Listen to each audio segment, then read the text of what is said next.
मम नाम सेल्वराजः।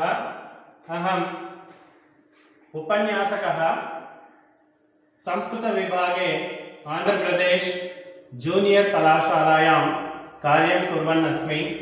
अद्य वयं चर्चनीयांशः भवति भर्तृहरि सुभाषितानि।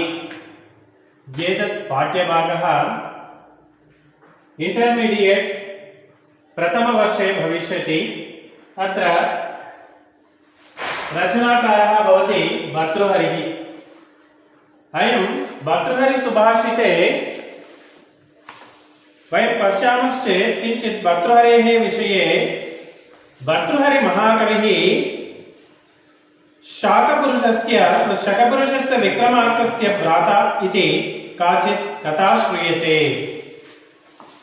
మనందరికీ బాగా సువిదితమే భర్తృహరి విక్రమార్కుడు అనేటువంటి రాజు మనకున్నారు. మనం చందమామ కథలో చదువుంటాం. విక్రమార్కుడు అంటే ఆ శకానికి సంబంధించినటువంటి పురుషుడు అని చెప్పేసి, విక్రమార్క భేతాల కథలు అని చెప్పేసి, భట్టి విక్రమార్క కథలు అని చెప్పేసి ఇవన్నీ మనం వినే ఉంటాము. అందులో విక్రమార్కుడు ఉన్నాడు చూసారా, ఆయన్ని శక పురుషుడు అంటారు. విక్రమార్క శకం, శాలివాకన శకం ఈ విధంగా మనం పిలుస్తూ ఉంటాం. సో అటువంటి శక పురుషుడైనటువంటి విక్రమాదిత్యుడికి అన్నదమ్ముడు అవుతాడని చెప్పి అంటారు. అతః అయం మహాకవి విక్రమార్క శక ఆరంభే ఆసీ ఇది జ్ఞాయతే. అందుకే ఇతను విక్రమార్క శకం యొక్క ఆరంభ భాగంలో ఉన్నాడు అని చెప్పబడుతుంది. అనేన లిఖితాని సుభాషితాని ప్రత్యేక రూపేణ వర్తంతే, ఏకస్య శ్లోకస్య అన్యేన శ్లోకేన సహా సంబంధः నాస్తి. ఈయన రచించినటువంటి హితోపదేశాల్లో, నీతి శ్లోకాలలో చాలా ఉన్నప్పటికీ ఒకదానితో ఒకదానికి మరొక దానికి సంబంధం లేకుండా కనిపిస్తూ ఉన్నాయి ఈ సుభాషితాలలో.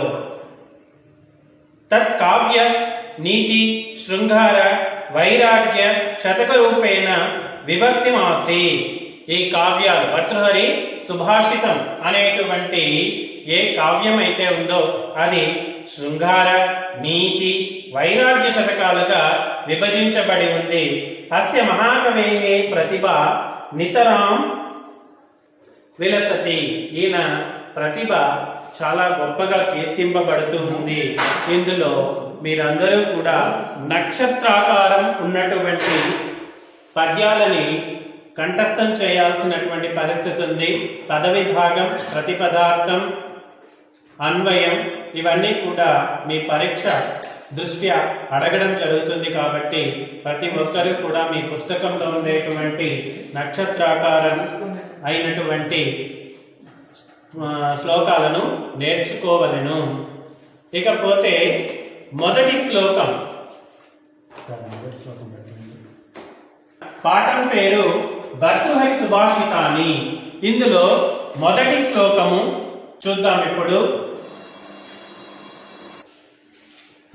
బౌద్ధారో మత్సరాగ్రస్తా ప్రభవస్మయ దూషితాః అబోధోపహతాశ్చన్యే జీర్ణమంగే సుభాషితం. ఈ శ్లోకం నుంచి మీరు గమనించినట్లయితే జీర్ణం అంగే సుభాషితం. సుభాషితం అనేటువంటిది జీర్ణం అయిపోతుంది. ఎక్కడ జీర్ణం అయిపోతుంది అంటే అంగాలలో జీర్ణం అయిపోతుంది. ఎప్పుడు అంగాలలో జీర్ణం అయిపోతుంది? బోద్ధారో మత్సరాగ్రస్తః, బుద్ధి మంతులైనటువంటి వాళ్ళు మత్సరగ్రస్తః, మాత్సర్యం చేత ఆ మాత్సర్యాన్ని చూపబడినటువంటి వాళ్ళైనప్పుడు. మాత్సర్యం అంటే ఏంటి? పార్షియాలిటీ అంటే ఒక విధమైనటువంటి ఎదుటి వాళ్ళు బాగుపడిపోతారు, మనం నేర్చేసుకుంటే, మనం చెప్పేస్తే వాళ్ళు బాగుపడిపోతారు అన్నటువంటి ఈ అసూయ అనేటువంటిది ఏదైతే ఉందో దాన్ని వాళ్ళు ఎక్కువగా కానీ పెట్టుకున్నట్లయితే, మాత్సర్యాన్ని చూపించినట్లయితే, అసూయ పడినట్లయితే, బుద్ధిమంతులైనటువంటి వాళ్ళు అంటే పండితులైనటువంటి వాళ్ళు ఎప్పుడైతే అసూయను చూపెడతారో అప్పుడు ఈ జీర్ణమైపోతుంది సుభాషితం అంగాంగంలోను. ప్రభవ స్మయ దూషితాః, ప్రభవ స్మయ దూషితాః, ఎప్పుడు కూడా ఎదుటి వాళ్ళని తిడుతూ ఉన్నప్పుడు. తర్వాత అబోధోపహతాశ్చన్యే, బోధ అంటే ఎవరికీ చెప్పకుండా వదిలేయడం. ఏదైనా ఒక విషయాన్ని తీసుకుంటే 10 మందికి చెప్పినట్లయితే ఆ 10 మంది చెప్పినటువంటి తర్వాత మనకు అందులో నైపుణ్యం అనేటువంటిది వస్తుంది. కేవలం మనతో దాచుకుంటే మన శరీరంలోనే ఆ సుభాషితం అనేటువంటిది జీర్ణం అయిపోతుందని చెప్తూ ఉన్నారు. ఎప్పుడూ బుద్ధిమంతులైనటువంటి వాళ్ళు అసూయ ద్వేషాలను ఎప్పుడూ కూడా ప్రదర్శించకూడదు. మనకున్నటువంటి చదువును 10 మందికి పంచినట్లయితే ఆ చదువు వల్ల వాళ్ళు ఇంకా ఉన్నతులు అవుతారు. మనకెప్పుడూ కూడా చదువు ఇంకా అభివృద్ధి చెందేటువంటి అవకాశం ఉంది. అంతేకాని కేవలం మనం మాత్రమే చదువుకోవాలి, మనకు వచ్చింది బయట వాళ్ళకి తెలియకూడదు, నిగూఢంగా ఉంచుకున్నట్లయితే ఆ నిగూఢంగా ఉంచిన దాని వల్ల సుభాషితం అనేటువంటిది జీర్ణం అయిపోతుంది. ఎక్కడంటే నేర్చుకున్నటువంటి వాళ్ళ యొక్క శరీరంలోనే, నేర్చుకున్నటువంటి వాళ్ళ అంగాల్లోనే, శరీర భాగాల్లోనే ఇది జీర్ణమైపోతుంది.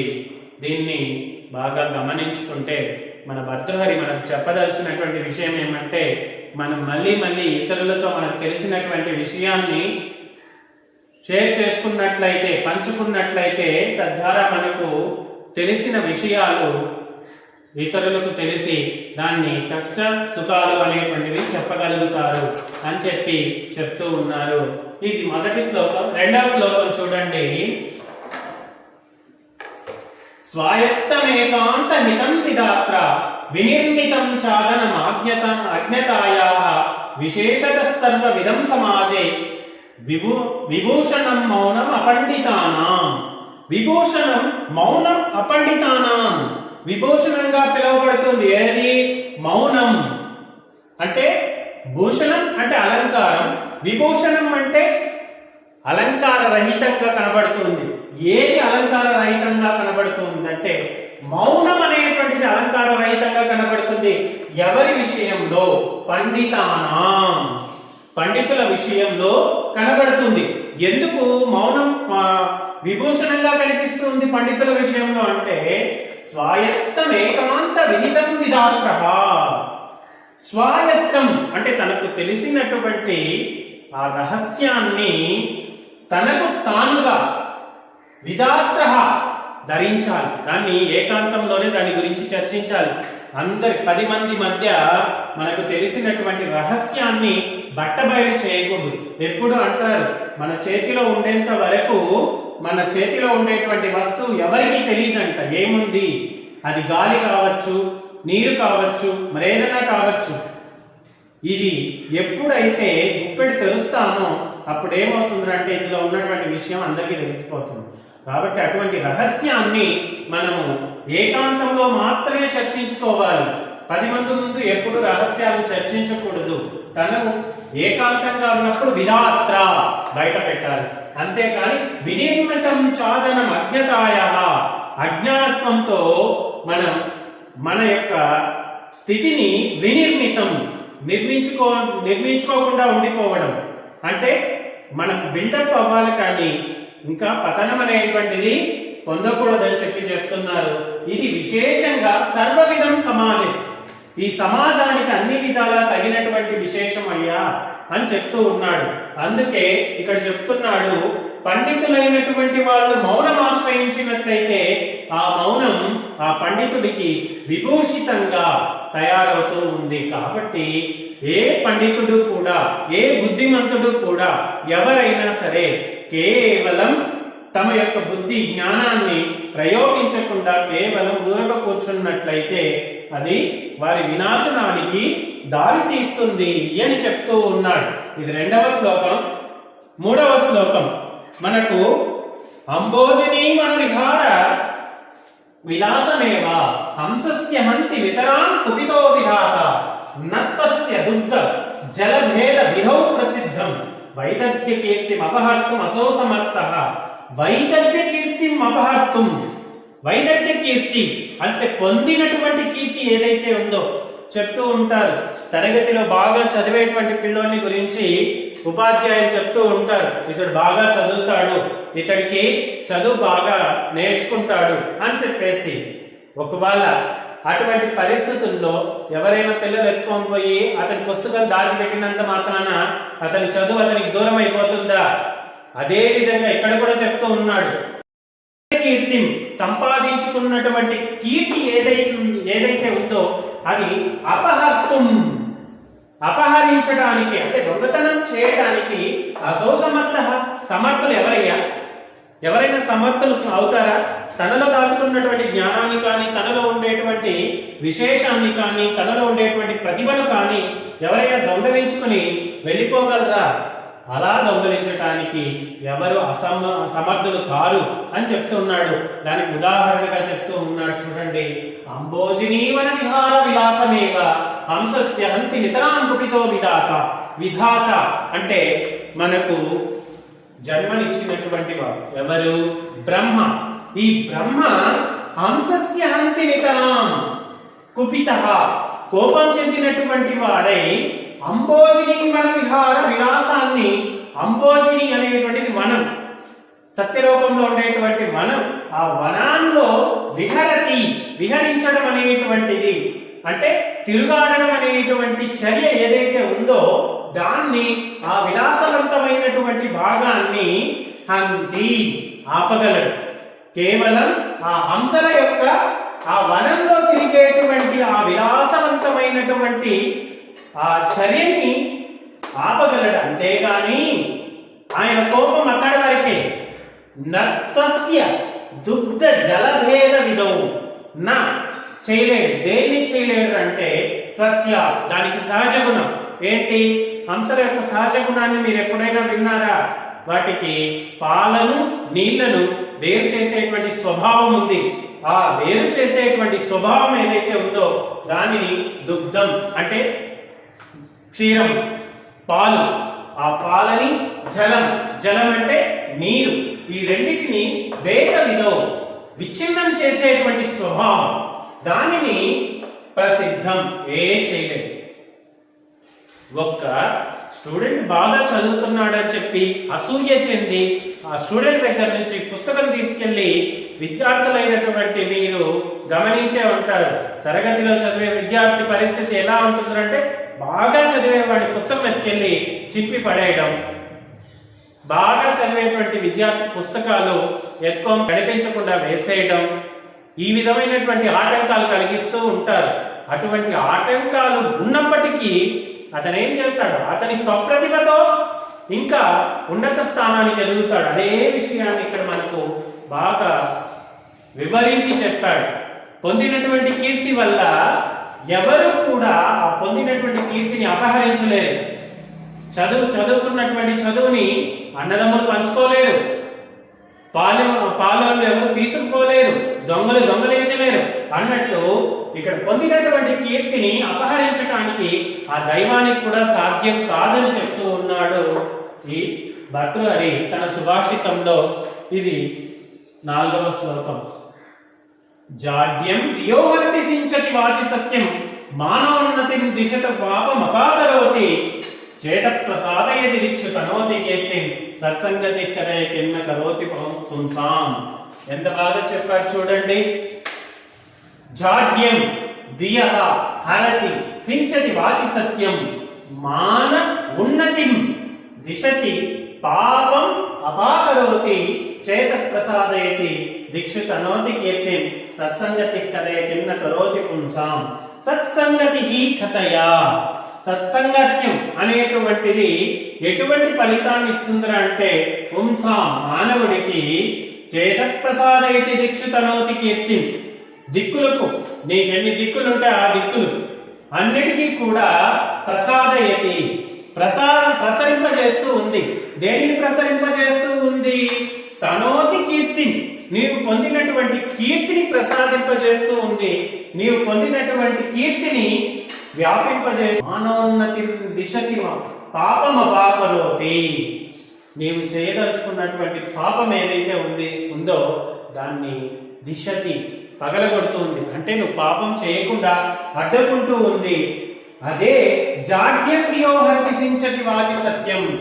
జాడ్యం అంటే సోమరితనం. ఈ సోమరితనం వల్ల నీవు దేన్ని కోల్పోతున్నావంటే సత్యమైనటువంటి మాటలను కూడా కోల్పోతూ ఉన్నావు. కాబట్టి అటువంటి సత్యమైనటువంటి మాటలని కోల్పోతూ ఉన్నావు. కాబట్టి ఆ పని ఆచరించద్దు. సజ్జనుల స్నేహ బాంధవ్యాలనేటువంటివి నిన్నెప్పుడు సత్యాన్ని పలుకుటకు ప్రోత్సహిస్తాయి. మనస్సును నిన్ను పాపం పైన లగ్నం చేయకుండా, ఆ పాపాన్ని చేయనీయకుండా ఆపుతాయి. అదేవిధంగా నీ కీర్తిని నలుదిక్కులా వ్యాపింపజేస్తాయి. అందుకే సజ్జనుల యొక్క సాంగత్యం మీకు చాలా అవసరం అని చెప్తూ ఉన్నాడు భర్తృహరి ఈ శ్లోకంలో. కాబట్టి మీరందరూ కూడా సజ్జనులుగా ఉంటూ ఎల్లప్పుడూ కూడా మీ యొక్క కీర్తిని నలుదిక్కులా వ్యాపింపజేసుకోవాలి. జాయంతి తే సుకృతినో రససిద్ధ కవీశ్వరాః నాస్తి యేషాం యశక్కాయే జరామరణజం భయం. జరామరణాలంటే ఏంటి? మనకు చూస్తూ ఉంటాం, పుట్టుకలు, చావు అనేటువంటిది సహజమైనటువంటి గుణం. ఈ భయం ప్రతి ఒక్కరిలో ఉంటుంది. ఈ మధ్యనే మనం దాన్ని అనుభవించాం. తద్వారానే ఇప్పుడు ఆన్లైన్ క్లాసులు కూడా జరుపుకుంటున్నాం. అటువంటి జరా మరణాలు అనేటువంటివి, చావు పుట్టుకలు అనేటువంటివి మనకు భయం కలిగిస్తూ ఉంటాయి. కానీ కొంతమందిలో ఈ భయం అనేటువంటిదే ఉండదు. ఎందుకు? కారణం ఏంటి అంటే జాయంతి పుట్టడం అనేటువంటిది జరిగితే తే సుకృతినః వారు మంచి కృతుల ద్వారా పుడుతూ ఉన్నారు. కృతులు అంటే ఏంటి? కృతులు అనేటువంటివి కావ్యాలు ద్వారా ఇప్పుడు మనం కూడా చదువుకుంటూ ఉన్నాము. భర్తృహరి సుభాషితం ఆయన ఆ రోజు రాశాడు, కానీ మనిషి ఈ రోజు లేడు. అయినా సరే మనం కావ్యాల్ని భర్తృహరిని తలుచుకుంటున్నాం, ఆ కావ్యాలను. కాబట్టి ఆ కావ్యాల ద్వారా వాళ్ళు పుడుతూ ఉంటారు. సుకృతినః అది కూడా ఎటువంటి కృతులు? మంచి కృతులు అయితేనే వాళ్ళని తలుచుకుంటాం. ఆ మంచి కృతుల వల్ల మనం వారి పుట్టుకను మనం చూపిస్తున్నాము. ఆ కృతులలో ఏముంటాయి? రససిద్ధాః కవీశ్వరాః. మనకు ఈ రసాలు అనేటువంటివి నవరసాలు ఉన్నాయి. ఆ నవరస భరితమైనటువంటి కావ్యం ఏదైతే ఉందో అది గని సిద్ధః రచించినట్లయితే, ఆ రచించినటువంటి కవీశ్వరాః కవీశ్వరులు అంటే కావ్యాన్ని రచించేటువంటి వాళ్ళు కవులు. కాబట్టి అటువంటి కవీశ్వరులు నాస్తి యేషాం యశక్కాయే. యశః అంటే కీర్తి. ఈ కీర్తి అనేటువంటి కాయ అంటే శరీరం. ఈ శరీరం ఉన్నంత వరకు నాస్తి యేషాం వాళ్లకు అటువంటి జరామరణజం భయం, జరామరణం అనేటువంటి భయము నాస్తి ఉండదు. ఎప్పుడు మనిషికి భయం ఉంటుందిరా అంటే పుట్టామా, ఏదో బతికామా, పోయామా అనేటువంటి సమయంలో వీళ్ళు ఏమరా చేస్తున్నారు అని చూసుకుంటే ఏముండదు. అదే రససిద్ధులైనటువంటి నవరసాల్లో సిద్ధత్వం సాధించినటువంటి కవీశ్వరాః కవులు ఎవరైతే ఉన్నారో వాళ్ళు సుకృతినః మంచి కృతుల ద్వారా, మంచి కావ్యాల ద్వారా జాయంతి వాళ్ళు పుడుతున్నారు. మళ్ళీ ఆ పుట్టడంతో పాటు వాళ్ళకి యశః కాయః, ఈ యశకాయం అనేటువంటిది అంటే కీర్తి అనేటువంటి శరీరం ఎవరికైతే ఉంటుందో వాళ్లకు జరామరణజం భయం, జరామరణాలు, చావు పుట్టుకలు అనేటువంటి భయం నాస్తి లేదు. కావున మనం కూడా రససిద్ధులైనటువంటి కవీశ్వరుల వలె మంచి విధానాన్ని అనుసరించి తద్వారా మనం కూడా యశః అనేటువంటి కాయాన్ని పొంది, శరీరాన్ని పొంది, జరామరణాలకు అతీతులై బ్రతకాలని చెప్పి మనకు కవి చెప్తూ ఉన్నాడు. కాబట్టి మనం కూడా ఈ శరీరం అనేటువంటిది కేవలం ఒక గాలి బుడగ లాంటిది. దాన్ని మనం పరివర్తిని సంసారే మృతత్వో వా న జాయతే సజాతో ఏన జాతేన యాతి వంశ సమున్నతిం యాతి వంశ సమున్నతిం పరివర్తిని సంసారే మృతః కో వ న జాయతే స జాతో ఏన జాతేన యాతి వంశః సమున్నతిం సమున్నతిం మంచి ఉన్నతిని మంచి గొప్ప స్థానాన్ని యాతి పొందుతూ ఉంది. ఏది పొందుతూ ఉంది? వంశః. వంశం అంటే వారు పుట్టినటువంటి వంశం ఏదైతే ఉందో అది సమున్నతి ఉన్నతమైనటువంటి స్థానానికి గొప్ప స్థానానికి ఏమవుతూ ఉంది? వాళ్ళ వంశ కీర్తి అనేటువంటిది పెరుగుతూ ఉంది, పొందడం అనేటువంటి జరుగుతుంది. ఎవరి విషయంలో అంటే పరివర్తిని సంసారే మృతః న జాయతే. ప్రతి ఒక్కరి విషయంలో ప్రతి ఒక్కరి సంసారిక జీవితంలో ఏ మార్పులు అయితే వస్తూ ఉంటాయో ఆ మార్పులకు అనుగుణంగా పుడుతూ ఉంటారు, మళ్ళీ చనిపోతూ కూడా ఉంటారు. ఈ చనిపోవడం, మృతి చెందడం, పుట్టడం అనేటువంటిది ప్రతి ఒక్కరి విషయంలో it's a common thing. It is a recycling cycle. So ఈ చావు పుట్టుకలు అనేటువంటివి ప్రతి ఒక్కరి విషయంలో పరివర్తనం చెందుతుంటాయి. కానీ సజాతో ఏన జాతేన ఎవరైతే పుడతారో ఆ పుట్టినటువంటి వారి వల్ల వారి వంశం యొక్క అభివృద్ధి సమున్నత స్థానానికి వెళుతుందో అటువంటి సమున్నతమైనటువంటి స్థానం కలిగినటువంటి వాళ్ళు గొప్పవాళ్ళుగా కీర్తింపబడుతూ ఉన్నారు. కేవలం పుట్టామా ఏదో పెరిగామా అనేటువంటి ఒక నానుడి కాకుండా వారి వృద్ధి వల్ల ఆ వంశానికే గొప్ప పేరును తీసుకురావడం అనేటువంటిది చేయగలిగితే దానికన్నా ఉన్నతమైనటువంటి స్థానం మరొకటి లేదు, దానికన్నా ఉన్నతమైనటువంటి జన్మ మరొకటి లేదు అని మనం చెప్పవచ్చు.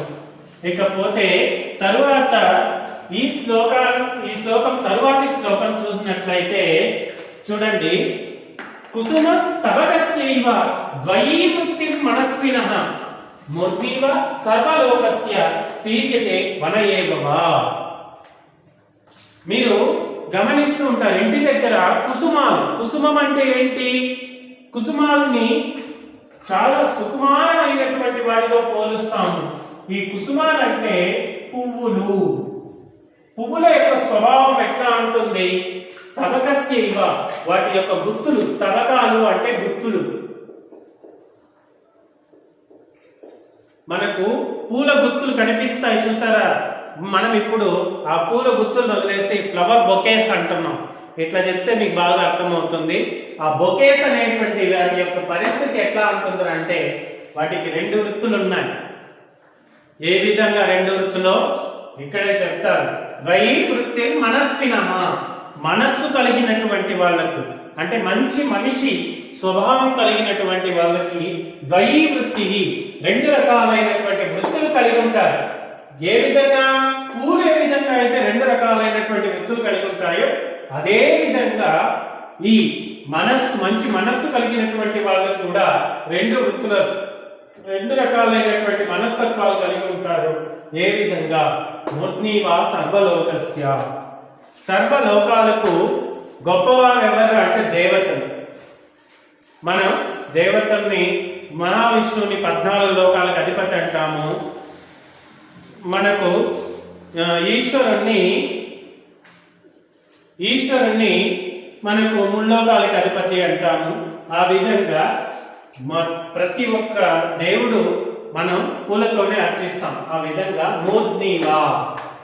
మూర్ధ్ని అంటే ఉన్నత స్థానం, తల, ఇవన్నీ కూడా ఉన్నత స్థానాలు. సో మూర్ధ్నివా తలపైన కానీ లేదా తలపైన కూర్చుంటుంది. ఎక్కడ? సర్వలోకస్య అన్ని లోకాలకు తలపైన కూర్చుంటుంది, లేకపోతే సీర్యతే రాలిపోవడం. రాలిపోవడం అనేటువంటిది జరుగుతుంది. ఎక్కడ అంటే వన ఏవవా, వనాలలో. వనం అంటే అడవి. ఈ అడవుల్లో రాలిపోవడం అనేటువంటిది జరుగుతుంది. ఏ విధంగా కుసుమాల యొక్క స్వభావం ఏంటి? కుసుమాలు కూడా మనకు దేవుళ్లకు మనం అర్చించడానికి ఇస్తాం. లేదు అంటే అవి వికసించి చెట్లలోనే రాలిపోతాయి.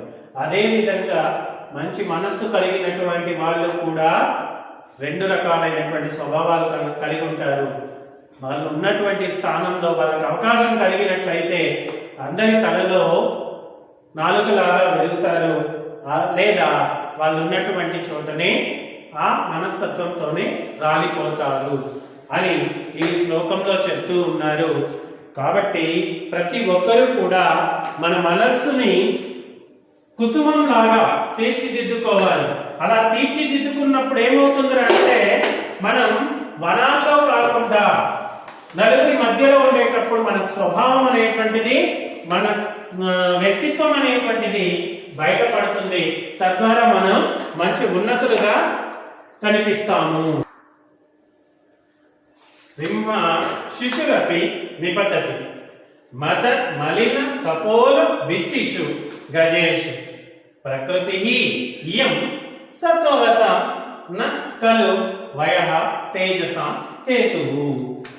సింహః శిశుః అపి నిపతతి. కేన నిపతతి? మద మలిన కపోల భిత్తిషు గజేషు ప్రకృతి ఇయం సత్వవతాం న ఖలు వయః తేజసాం హేతుః. వయః వయస్సు అనేటువంటిది తేజస్సుకి అంటే వాళ్ళ యొక్క ప్రతిభను చూపించటానికి అనేటువంటిది. నా ఖలు హేతువు, హేతువు కాకుండా పోతుంది కదా. హేతు అంటే ఏంటి? కారణం. మనకు కారణం మనం చెప్తూ ఉంటాం. ఏదైనా చదవమంటే నా పరిస్థితికి ఇది కారణం అని చెప్పేసి ఎదుటి వాళ్ళ పైన చాటేస్తూ ఉంటాం. కానీ ఇక్కడ కారణం కాకుండా పోతూ ఉంది. ఏది? వయస్సు అనేటువంటిది కారణం కాదు. ఎందుకు అంటే ఈ ప్రతిభను చూపించాలి అంటే మనం ఈ మధ్య చూసాం. సైనా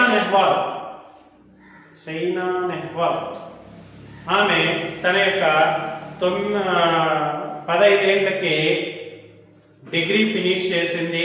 సో ఈ విధమైనటువంటి కొంతమందిని కానీ మనం వయస్సుతో ముడిపెట్టుకున్నాము అంటే ఆమె ఏ విధంగా చేసిందో అదే విధంగా ఇక్కడ కూడా మనకు వయస్సు అనేటువంటిది తేజసోహో హేతువు నకలు. తేజస్సును మన ప్రతిభను చూపించడానికి కారణం కాదు. ఎందుకు అనే దానిపైన మనం ఇక్కడ చూస్తాం. సింహ శిశువు అపి. సింహం అనేటువంటిది శిశువు అయినప్పటికీ కూడా ఇది అపి విడదీసుకోవాలి. సింహ శిశువు ప్లస్ అపి. శిశువు ప్లస్ అపి. సింహ శిశువు ప్లస్ అపి. సింహము శిశువు అయినప్పటికీ కూడా, శిశువు అంటే బిడ్డ, చిన్న శిశువు అయినప్పటికీ కూడా ఏం చేస్తుంది? నిపతతి, నిర్జిస్తూ ఉంది. నిర్జించడం అంటే మట్టు పెడుతుంది. ఆ మట్టు పెట్టడం అంటే ఏంటి? చంపడం. ఆ చంపడం అనేటువంటిది చేస్తుంది. దేన్ని చంపుతుంది అంటే మద మలిన కపోల భిత్తిషు గజేషు. గజం అంటే ఏంటి? ఏనుగులు.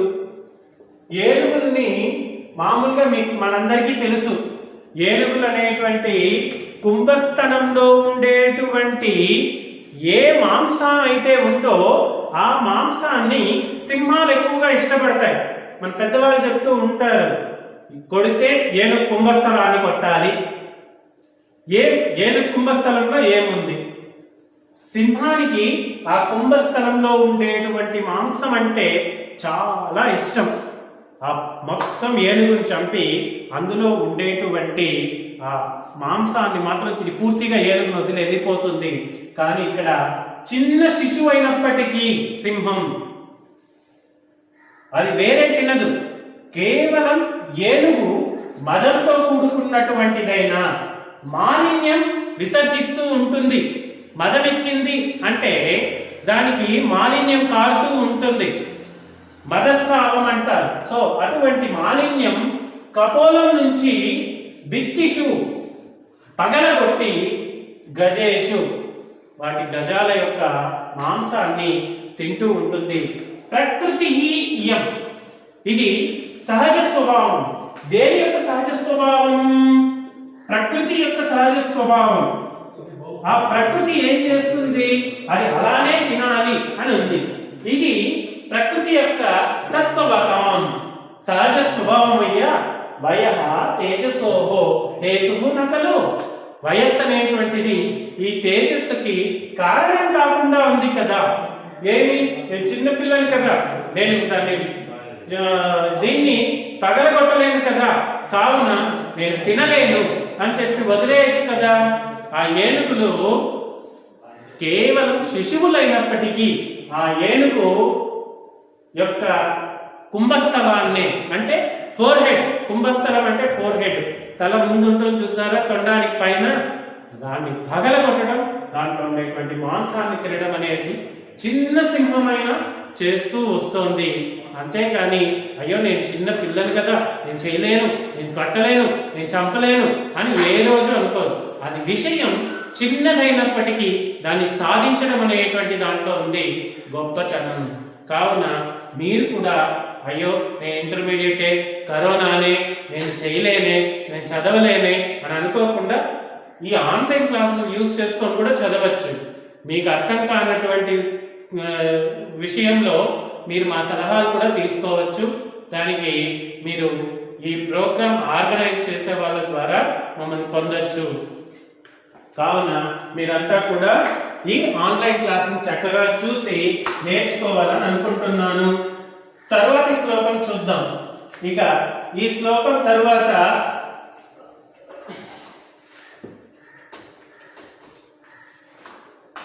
ఈ శ్లోకం చాలా ముఖ్యమైనటువంటి శ్లోకం.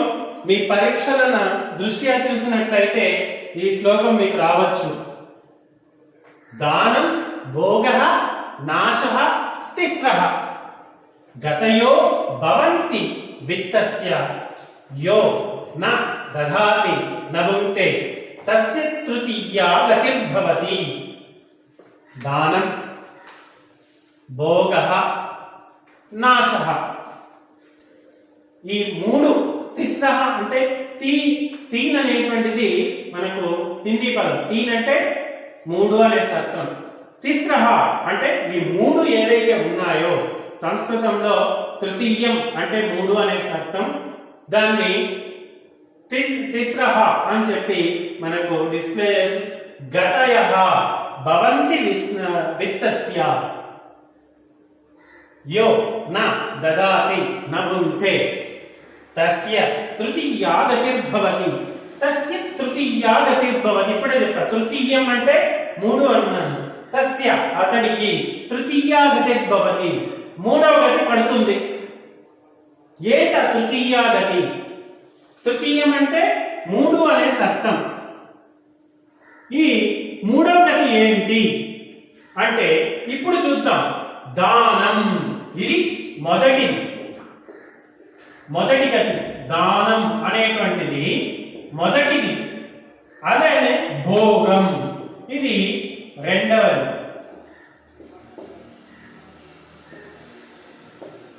నెక్స్ట్ మూడవది నాశః నాశనం.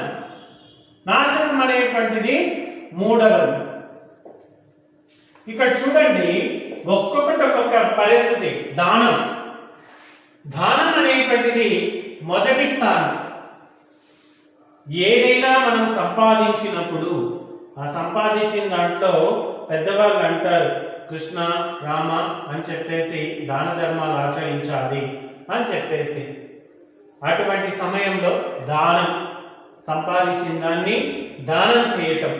భోగం అంటే తాను అనుభవించడం.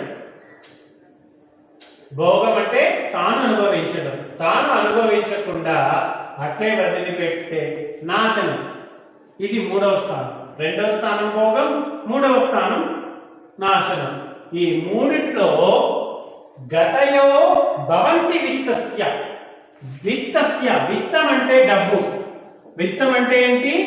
డబ్బు.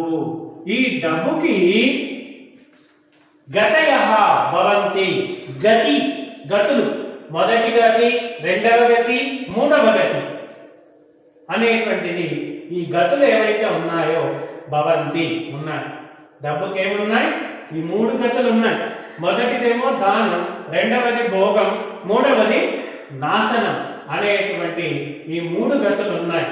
యో ఎవరైతే, యో అంటే ఎవరైతే,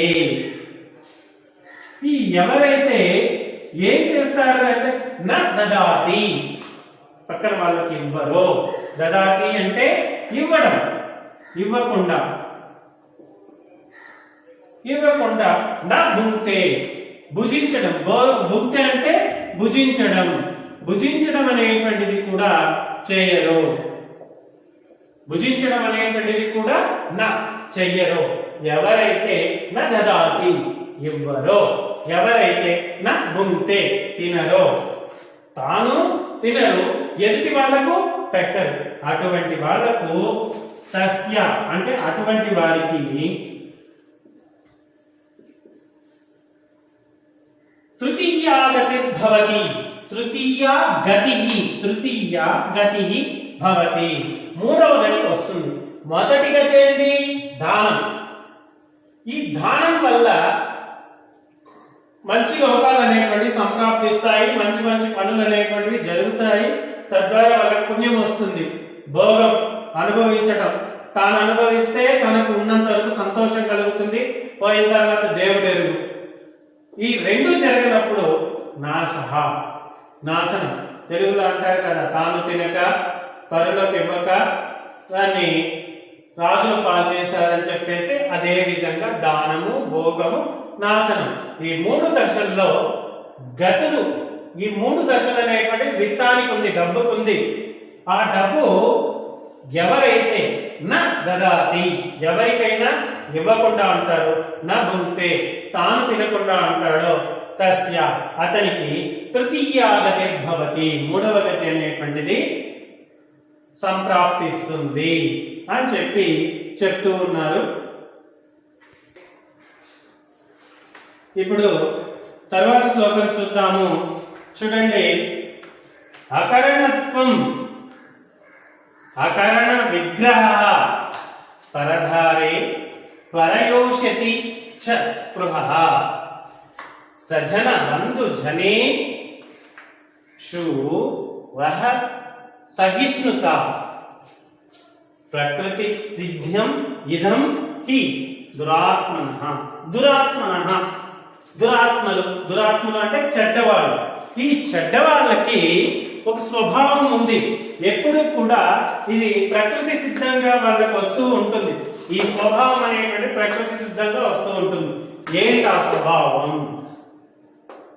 కరుణత్వం. కరుణ అంటే జాలి, దయ. ఈ జాలి, దయ అనేటువంటిది లేదు. అకారణత్వం, జాలి, దయ ఉండదు. అకారణ విగ్రహ, కారణం అనేటువంటిది లేకుండా విగ్రహ, గొడవలు పడుతూ ఉంటారు. వీళ్ళకు కారణంతో పని లేదు గొడవ పడడానికి. ఏదో ఒక సాగు పెట్టుకొని గొడవలు పడడం అనేటువంటిది మొదలు పెడతారు. అందుకే వాళ్ళకు కరుణ అనేటువంటిది, జాలి అనేటువంటిది, దయ అనేటువంటిది ఉండదు. కారణం అవసరం లేదు గొడవలు పడడానికి. అనవసరమైనటువంటి విగ్రహపరమైనటువంటి పనులు చేస్తూ ఉంటారు. ఏదో ఒక కారణం పెట్టుకొని, కారణం లేకపోయినా ఏదో ఒక రూపంలో ఇబ్బంది పెడుతూ ఉంటారు. అంతేకాదు, పరధని, ఇతరుల యొక్క ధనాన్ని ఎప్పుడు కాంక్షిస్తూ ఉంటారు. వాళ్ళకి కావాల్సింది ఏంటి? ఎవరో ఒకరు వీళ్ళకి సహాయం చేస్తే చాలు. అది జాలిగా కావచ్చు, ఆ ధనం కోసం లేనిపోని చేష్టలు చేస్తారు, లేనిపోని అవస్థలు చేస్తారు. ఆ అవస్థలు చేసేదేదో తమ పనిని ఆ నిమగ్నత చూపిస్తే సంపాదించుకుంటారు. కానీ వాళ్ళకి అది ఇష్టం ఉండదు. వాళ్ళు ఇతరుల ధనాలతోనే బతకాలని అనుకుంటారు. పరయోషితి, ఇతరుల భార్యల యందు కోరిక. ఇది చాలా చెడ్డ గుణం. రావణుడు అంతటోడు ఈ గుణానికి నాశనం అయిపోయాడు. కానీ ఇతరుల భార్యల యందు ఈ కోరిక అనేటువంటిది చాలా చెడ్డది. అందుకే వీళ్ళని దురాత్ములు అన్నారు. సుజన బంధుజన, సుజన మంచి జనుల యందు, బంధుజన బంధుజనుల యందు సహిష్ణుత, అసహనం అనేటువంటిది ప్రదర్శిస్తూ ఉంటారు. సహిష్ణుత అనేటువంటిది ఉండదు. అసహిష్ణుత అనేటువంటిది వాళ్ళలో ఎక్కువగా ఉంటుంది. అందుకే ఇది ప్రకృతి సిద్ధమైనటువంటి, సహజ సిద్ధమైనటువంటి గుణం ఎవరిగా అంటే దురాత్మనం, దురాత్మలలో. దురాత్మల యొక్క స్వభావాన్ని ఎంత చక్కగా చెప్పాడు చూడండి. అకరణత్వ అకారణ విగ్రహ పరదనే పరయోషితే. యోషితే అంటే భార్యమ్మ, పరయోషితే అంటే ఇతరుల భార్యలు. యోషితులు అంటే భార్య, ఇతరుల భార్యల యందు స్పృహ కోరిక, అంటే పొందాలి అనేటువంటి భావన వీళ్ళల్లో ఉంటుంది. ఎందుకంటే వీరి సహజ సిద్ధమైనటువంటి గుణమే దుష్ట స్వభావం. కాబట్టి వీళ్ళల్లో ఇటువంటి కోరిక ఉంటుంది. సుజన బంధుజన, తన యొక్క మంచి జనులు ఎవరైనా కనిపించారనుకో వాళ్ళతో ఏదో ఒక విధమైనటువంటి భావన, ఏదో ఒక విధమైనటువంటి అసహనం, అసహిష్ణుత అనేటువంటి చూపిస్తారు. అది కేవలం మంచి జనుల ఎందే కాదు, బంధుజనుల ఎందు కూడా అదే చూపిస్తారు. ఎవరైనా ఇంటికి వచ్చారనుకోండి, మర్యాదగా పిలిస్తే బాగుంటుంది. మన భారతదేశానికి అతిథి మర్యాద అనేటువంటిదే గొప్పది. మొదట మాతృదేవోభవ, పితృదేవోభవ, ఆచార్య దేవోభవ, తర్వాత అతిథి దేవోభవ అన్నారు. కానీ అటువంటి అతిథుల్ని కూడా మనం ఈరోజు ఏం చేస్తున్నామంటే, మేము వస్తున్నాము అంటే లేదు, ముందుగా ఇన్ఫార్మ్ చేసి రమ్మంటున్నాం. కానీ ఇక్కడ చెప్తున్నాడు ఈ దుష్టుల యొక్క లక్షణం అదే విధంగా మనం ఇప్పుడు చెప్పుకున్నట్లే ఉంటుంది.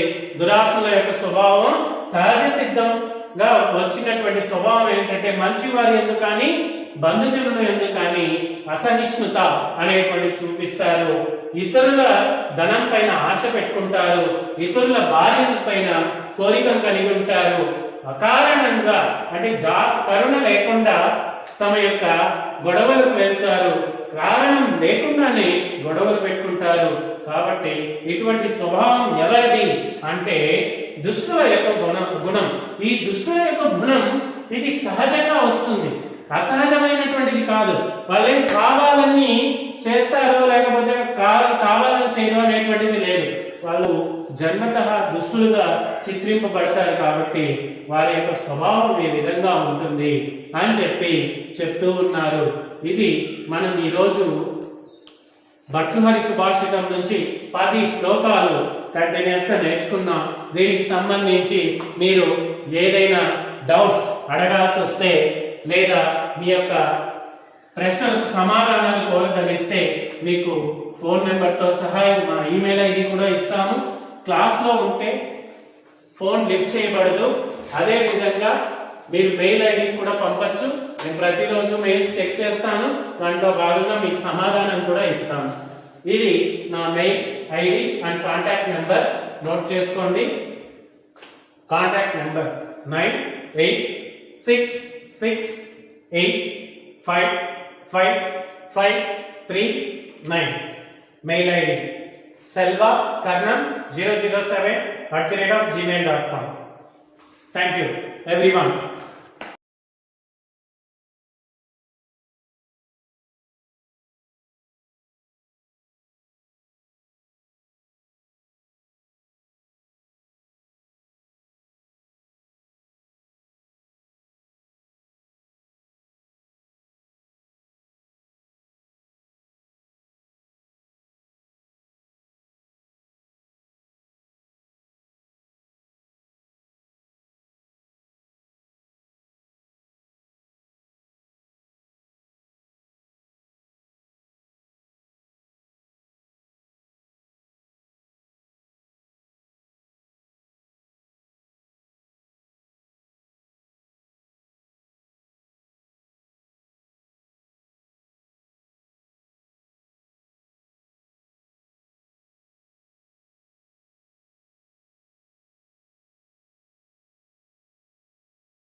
Welcome to the class. It's me, I Naganjanelu, JL in Chemistry, APRJC Nimakuru. Okay, today we want to discuss lesson name is atomic structure. Atomic structure. From the 10th class, we know atom consists of three particles: electrons, protons, and neutrons. These are the fundamental particles of an atom. The fundamental particles of an atom is electrons, protons, and neutrons. Okay, these are the fundamental particles of an atom. Okay. Next, what about electron? Electron is represented by e to the power of minus 1 or beta, and it is discovered by J.J. Thomson. Charge of an electron is minus 1.6 into 10 to the power of minus 19 coulomb, or minus 4.8 into 10 to the power of minus 10 ESU. Mass of an electron is 9.1 into 10 to the power of minus 31 kg, or 9.1 into 10 to the power of minus 28 grams. In AMU, atomic mass units, it is represented as 0.000548 AMU. And charge by mass ratio means charge of electron is 1.6 into 10 to the power of minus 19 coulomb by mass. By this one, you can get this value.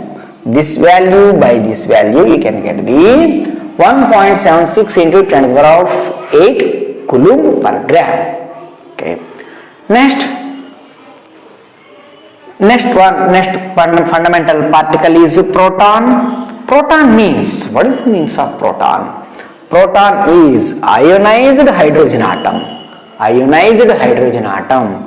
It is represented as H+. We know hydrogen atomic number is 1. It is represented by 1s1. Okay, means hydrogen contains one electron and one proton. One electron and one proton. If you remove one electron from hydrogen atom, you can get H+ ion. Okay, if you remove electron from hydrogen atom, you can get H+ ion. Okay, it means the H+ ion does not contain any electron. So it contains electrons are 0. It remains. It has one proton. Okay, that is the reason why it is represented as H+. H+ means proton. H+ means proton. Okay, why we are calling as H+ is a proton? Because H+ does not contain any electron. Okay, H+ does not contain any electron. Let us see here. Contains initially one electron, one proton. After removal of one electron, you can get the H+. H+ does not contain any electrons, so it contains only proton. So that is the reason why it is represented as proton. Okay, it is discovered by Goldstein. Next, charge of proton. Charge of proton is 1.6 into 10 to the power of minus 19 coulomb, or plus 4.8 into 10 to the power of minus 10 ESU. Next, mass of proton is 1.672 into 10 to the power of minus 27 kg, or 1.672 into 10 to the power of minus 24 grams. Charge by mass ratio is 1.6 into 10 to the power of minus 19. Mass of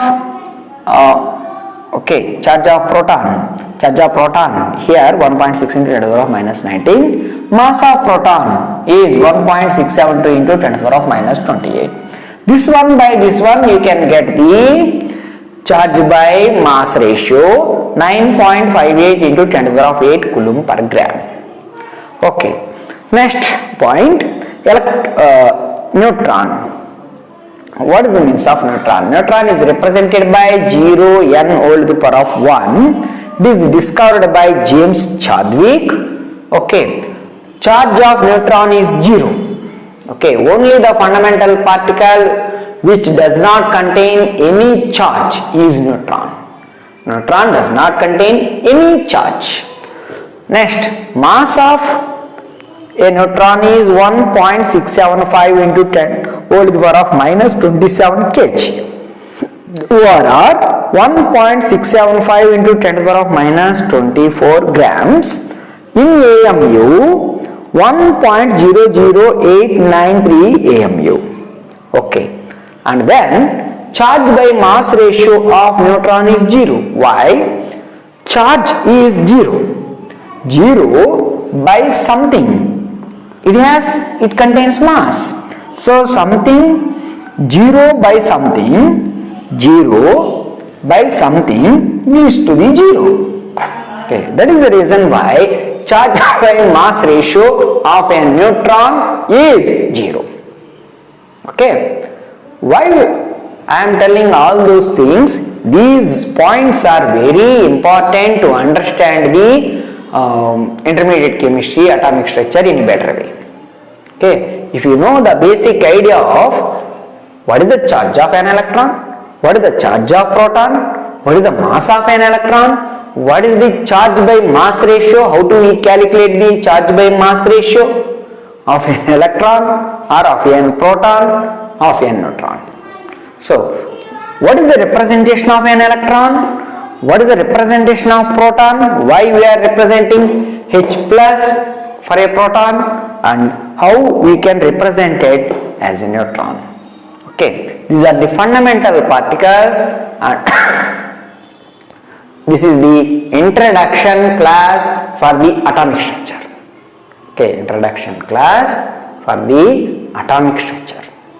Okay, atomic models, what it deals, the concept of atomic models, what it says is how the fundamental particles are present in an atom is explained by atomic models. Atomic models deals or says how the fundamental particles are present in an atom. Okay, there are two models now we are discussing. Okay, one is Thomson model. Okay, this is known as Thomson model. Okay, first one is J.J. Thomson model. J.J. Thomson. Okay, J.J. Thomson model. Model of an atom. Model of atom.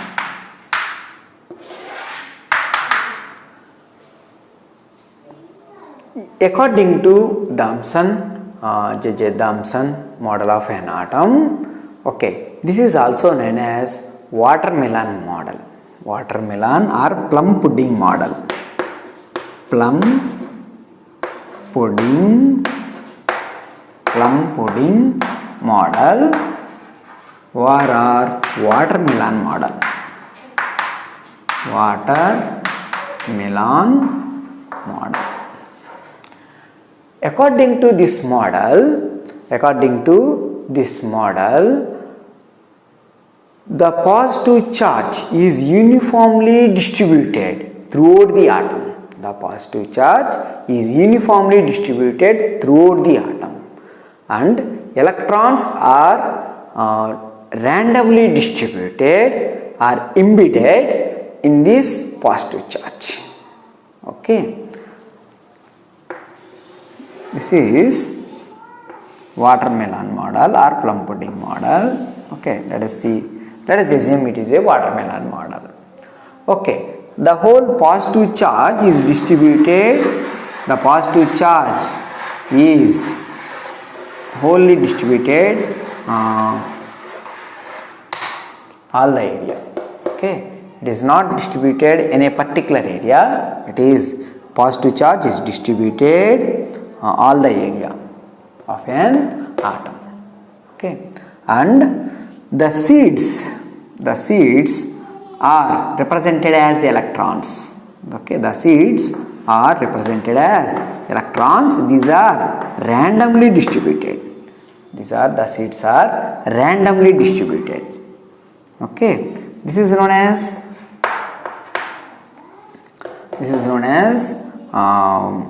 negative charge,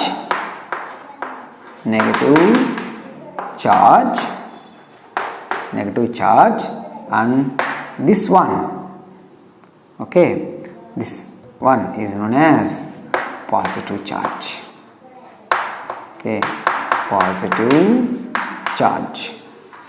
Okay,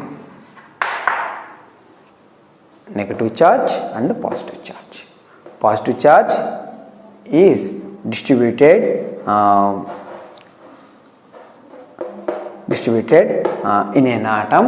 Okay, we know all the atom is distributed by positive charge, and negative charge or negative charged particles are embedded.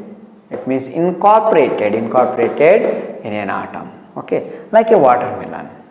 So the seeds are represented as an electron. The remaining part, the colored part, is indicated by positive charge. According to this model, we understand the charge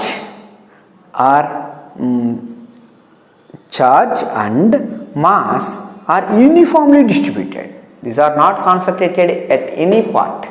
Okay, according to this theory, mass of an atom is uniformly distributed. According to this theory, the important point is mass of an atom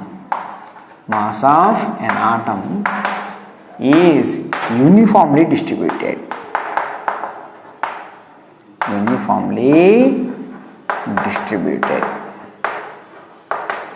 Okay. Mass of an atom is uniformly distributed. Okay. Mass of an atom is uniformly distributed. It is mass of an atom, not concentrated at any particular point, it is uniformly distributed. Okay. Electrostatic force, in the second point, electrostatic force, okay, is balanced. Electrostatic means there is a attraction between electrons and a positive charge is balanced. Okay, according to this 2 points they are mentioned. Mass of an atom is uniformly distributed, and electrostatic force of attraction is neutralized. Okay, this is the atomic model. One of the atomic model is introduced by J.J. Thomson model of an atom. Okay.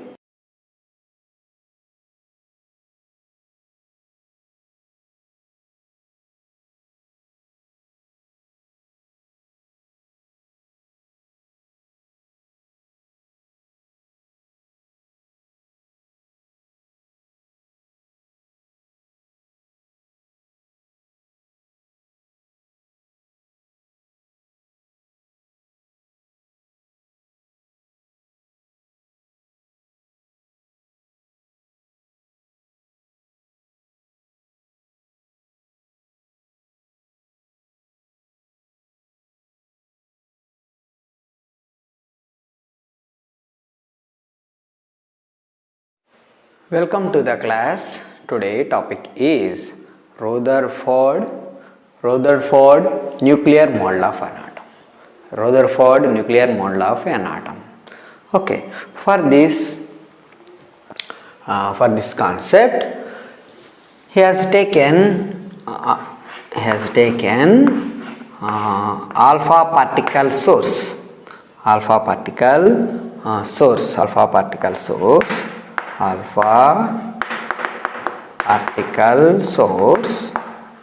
okay, which is a radioactive material which can emit the alpha particles. Okay, alpha particles from here. Then okay, there is a lead plate which has some hole. Okay, lead plate.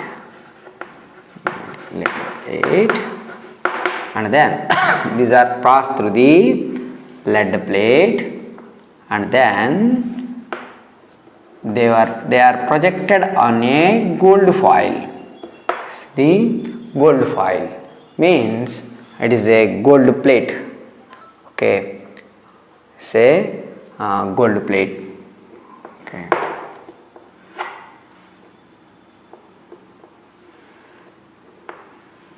And then he observed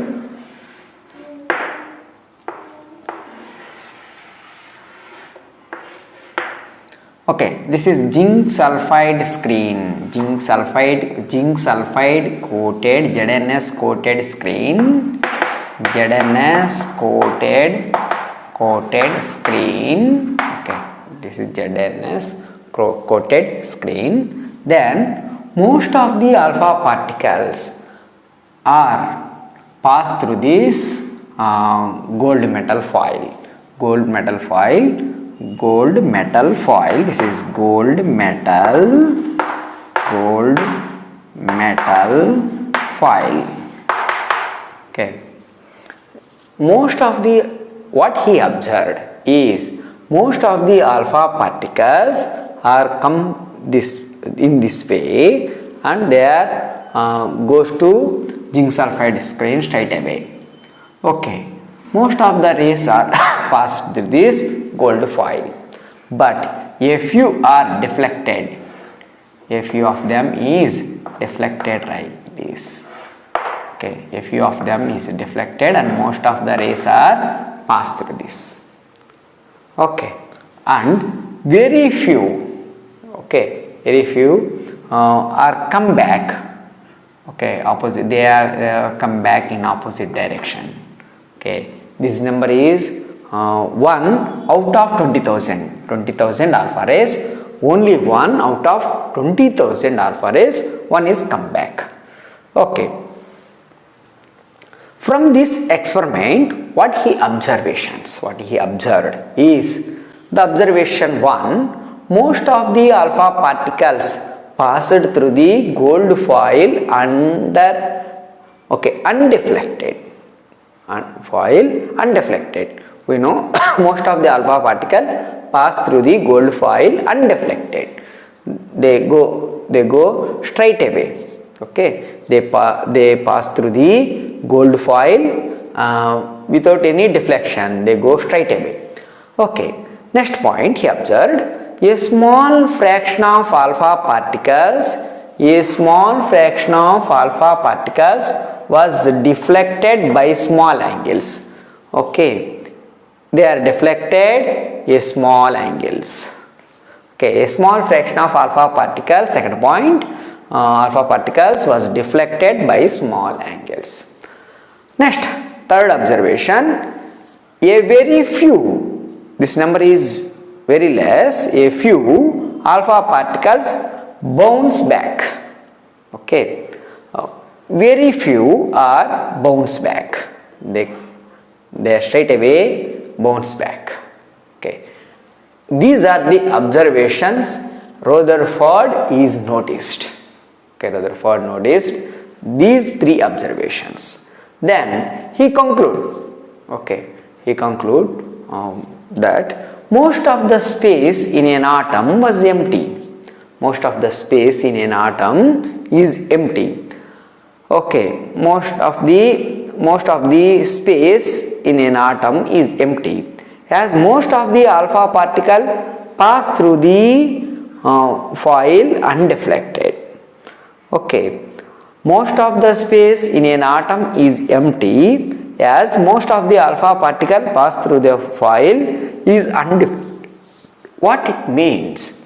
Atom, generally atom, what he conclude that most of the atom is empty. Okay, that is the reason why so many rays are passed through this. Okay, without any deflection. Okay, because the most of the space is empty. Okay, most of the atom is empty. So only a few only whenever a ray goes to this direction, only some of them are deflected like this. Only very few are bounce back. Very few are bounce back because the nucleus is concentrated with a small area. With small area, it contains only small area. Remaining part of the atom is empty. So whenever an alpha ray comes to the atom, okay, they straight away goes to the out of the metal atom and strike on the zinc sulfide screen. Okay, they strike on the zinc sulfide screen. Okay, they simply strike on the zinc sulfide screen. Okay. Okay, only a few are deflected like this and very few are comes back. Okay, what is the means of alpha particle? Alpha particle is helium 2 plus ion. This is known as alpha particle. Alpha particle contains positive charge. Okay, here nucleus contains positive charge. That is the reason why positive charge are repelled like this. They are deflected like this. And whenever a ray goes to straight away hit the ray, whenever they hit the nucleus is a positive charge. Okay, this is also positive charge. They straight away come back to the same direction in opposite way, in opposite direction. Okay, in opposite direction. Okay, this is the way Rutherford nuclear model has some other conclusions also present. Next conclusion is a few positively charged alpha particles were deflected. The deflection must be due to enormous repulsive force, showing that the positively charge of the atom is not spread throughout the atom as Thomson had presumed. The second point indicates, okay, most of the atom, okay, the positive charge, a few positively charged alpha particles are deflected. A few positive charged alpha particles are deflected.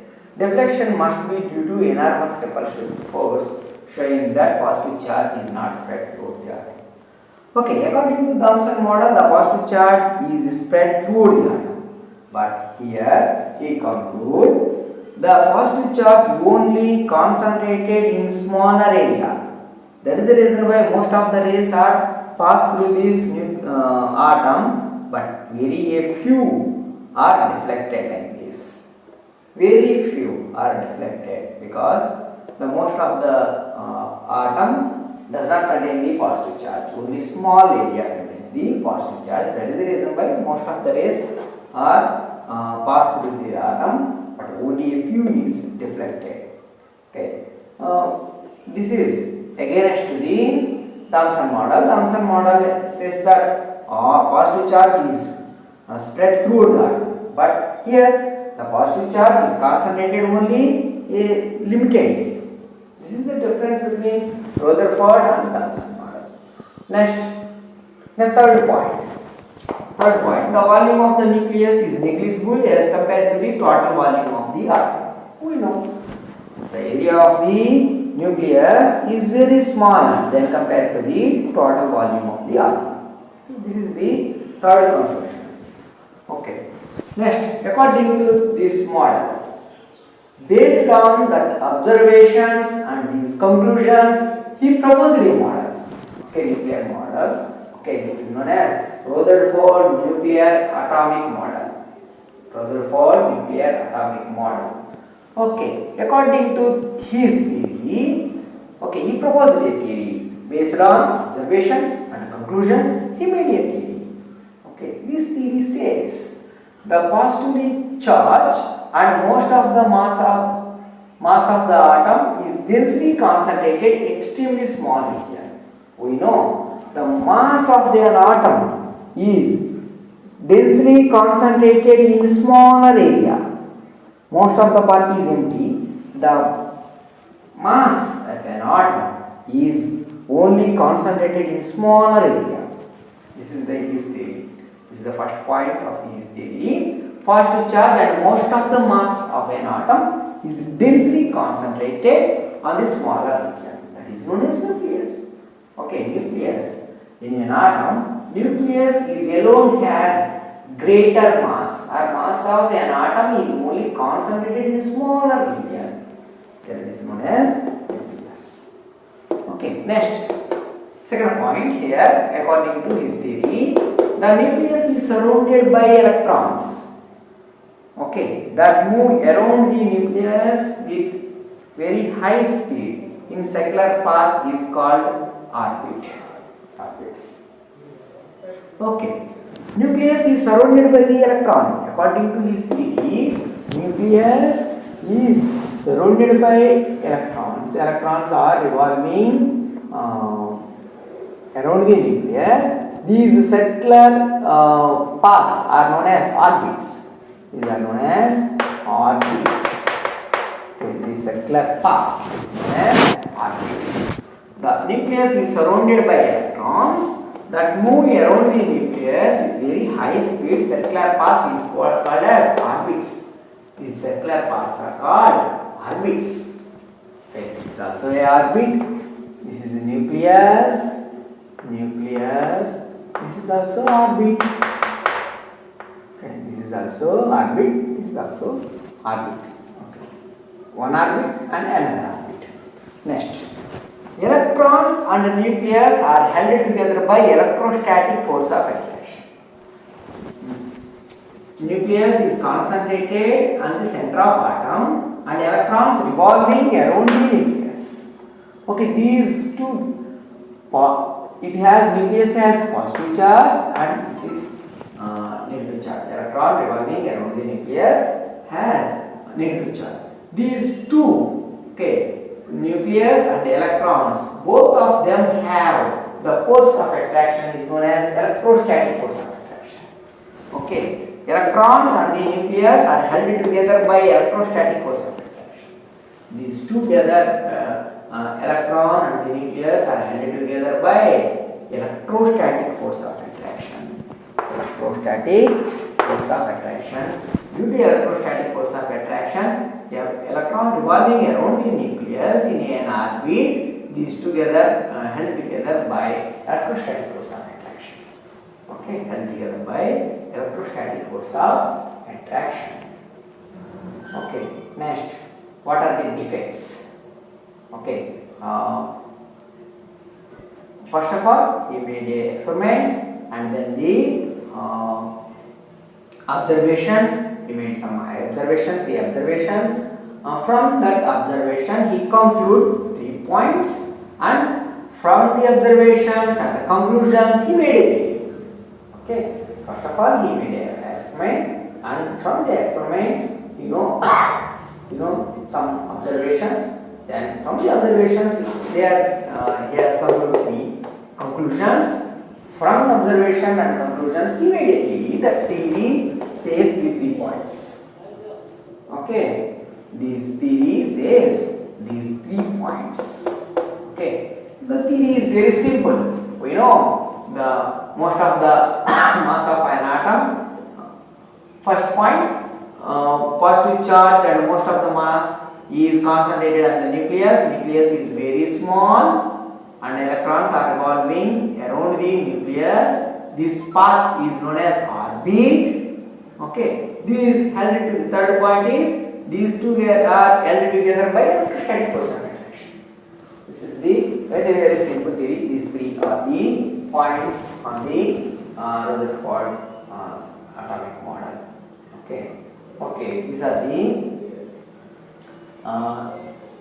next one, drawbacks. What are the drawbacks are present in the according to his theory? Okay, drawbacks. Okay, of Rutherford model. What are the drawbacks are present in the Rutherford model? Is charged particle, according to the Maxwell theory, any charged particle revolving around the nucleus, they continuously emit the radiation and then fell into the nucleus. What? Okay, this is the concept Maxwell has proposed. Okay, this is the against to the Maxwell theory. Okay, according to the that theory, any particular object which is revolving, okay, accelerated, and like electron like particles accelerated around the nucleus, they should lose energy. Any charged particle in revolving around the nucleus should lose its energy and then fell into the nucleus. Okay, then continuously fell into the nucleus. What the whole theory satisfies. Okay, but in this Rutherford cannot explain why this not happens here. Okay, we know this model. This model is similar to the planetary model. Okay, according to planetary model, sun is present at the center and planets are revolving around the sun. But the planets not fell into the sun core because the planets does not contain any charge. That is the reason why planets in the solar system, planets not fell into the sun, because in planetary system, planets, okay, does not contain any charge. But here the electron has a charge. Okay, so any charged body on acceleration or are revolving around the nucleus, they should emit the radiation and then fell into the nucleus. So then atom is collapsed. Then whenever the electron goes to the nucleus, atom will be collapsed. So there is no atom. Then what is the meaning of the atomic model of the Rutherford? So this is the meaningless. This is the way he cannot explain why charged particle accelerated should emit the electromagnetic radiation. Okay, then fell into the nucleus. The atom is unstable. So this type of questions he cannot answer. So this theory has major drawback for this. Okay. Any charged particle when accelerated should emit the electromagnetic radiation. Therefore, an electron in an orbit will emit radiation. The orbit will continuously shrink and then collapse. Okay, this is the major drawback of the Rutherford model. This is the major drawback of the Rutherford model. Okay, this is about Rutherford model. But this question may not come to the examination. Okay, most of the time it may not appear in your examination intermediate. But this concept is essential for your understanding of the chemistry. Okay, concept is essential. But you may not expect the Rutherford model will appear to the annual examination. No, I cannot see this type of question will not appear in your annual examinations. But the concept is essential to understanding the atomic structure in better way. What is the first theory? What is the next theory? What is the another next theory? So in this way you can understand in better way. But the next theories after this theory, Bohr model will come. So we saw two models. First we know J.J. Thomson model, atomic model. Next one is Rutherford. This one is Rutherford atomic model. Next model will come. This is known as Bohr model. Okay. Next model, quantum mechanical model of an atom. These These are the four models are present in the atomic structures. So these four models are the pillars of the development of the an atom. Okay, atomic structure, how is atoms exist. Okay, one by one you may understand. Okay, you may not expect this one will come. This is a 4-mark question or 6-mark question or 8-mark question. You may not expect. The theory is the important one. Okay, you must understand on that way. Okay, the concepts are essential concepts. Okay, how Rutherford drawback. What is the drawback? The Rutherford theory. That is the main theory. Then you can understand another theory. What is the best points in another theory? What is the lagging?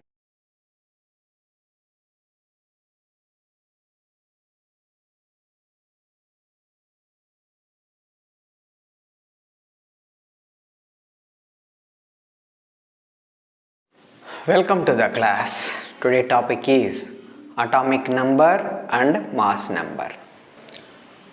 What is the means of atomic number? Atomic number is indicated by capital Z and mass number is indicated by capital A.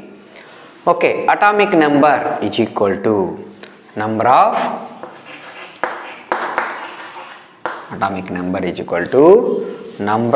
protons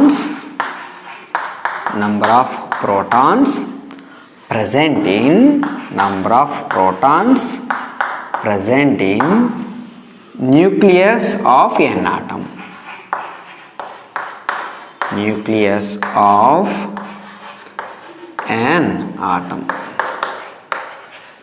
nucleus of an atom. Atomic number is equal to number of protons present in nucleus of an atom. Okay, next it is also indicated as number of electrons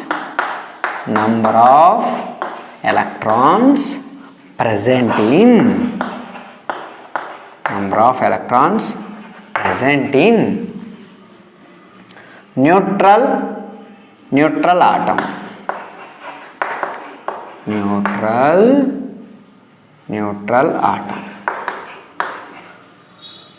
Number of electrons present in neutral atom is known as atomic number. So atomic number is denoted by capital Z. It is equal to number of protons present in the nucleus of an atom or number of electrons present in neutral atom. Okay, which is also equal to this one. Is also equal to this one. Is also equal to this one. Okay. Next, mass number. What is the means of mass number? Mass number is equal to number of protons present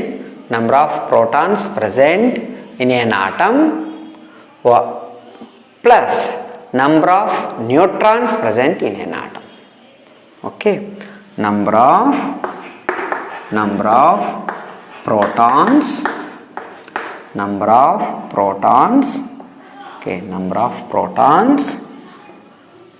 plus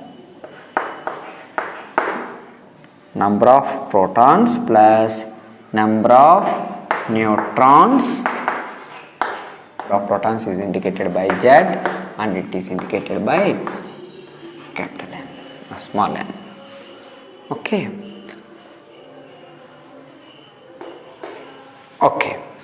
Next, how do we calculate number of electrons and number of protons present in an atom? Okay, let us take an example.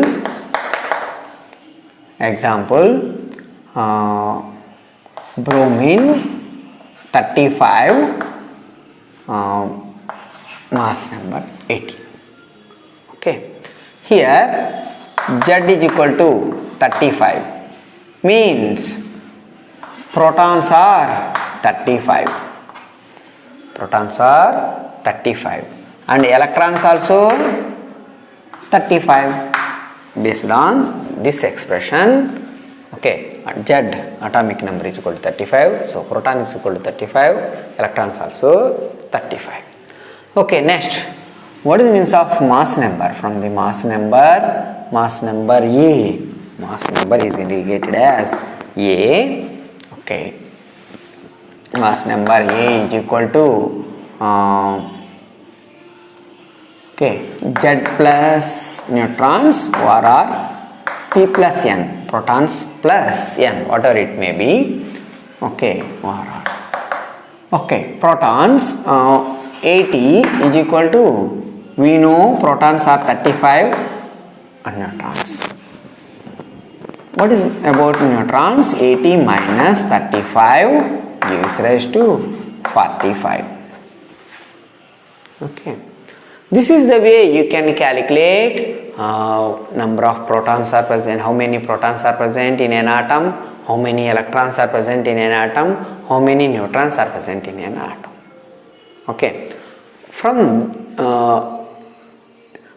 this data, okay, from the given one, you can understand this one. Okay. Orally it is expressed as x whole to the power z x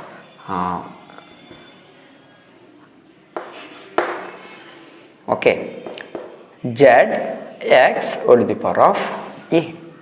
Okay, is the atomic number. These indicate mass number, and x is name of the element. X is name of the element. Name of the element. Name of the element. So atomic number and mass number, what we get is atomic number is equal to number of protons present in nucleus of atom is also equal to number of electrons present in neutral atom. Next, mass number A is equal to number of protons plus number of neutrons. So we can we also know from the given example, bromine 35 power 80, number of protons equal to 35, electrons are 35, then mass number is equal to Z plus N, we may or P plus N, we may call it as P plus N. Protons are 35, and then we can calculate the N is equal to 80 minus 35, it is 45. Okay. Next concept is, what is the isotope and what is the meaning of isobar? Okay. Let us look into this one.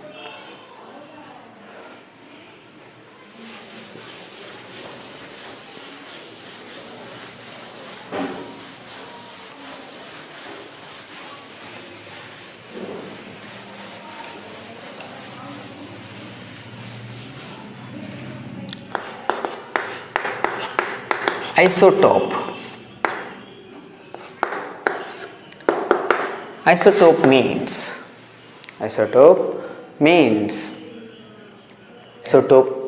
means the elements which have same atomic number, different mass number. Okay, isotopes means elements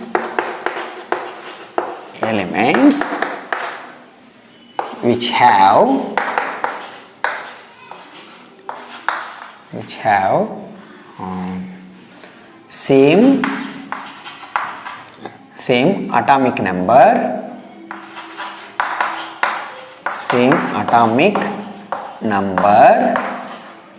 same atomic number, and different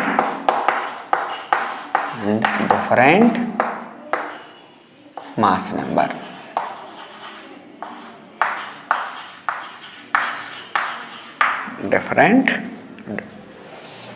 Different mass number, same atomic number and different mass number is known as isotopes. Example, protium, deuterium, okay, different mass numbers. tritium. Okay, these are the isotopes. And another example, also another example, chlorine 35 17, chlorine 37 17. Okay, this is also another example for it. This is also another example for it. Next example, isobar. What is the means of isobar? Isobar means elements which have same mass number and different atomic number. This is the reverse of the above one. Okay, let us write down elements which have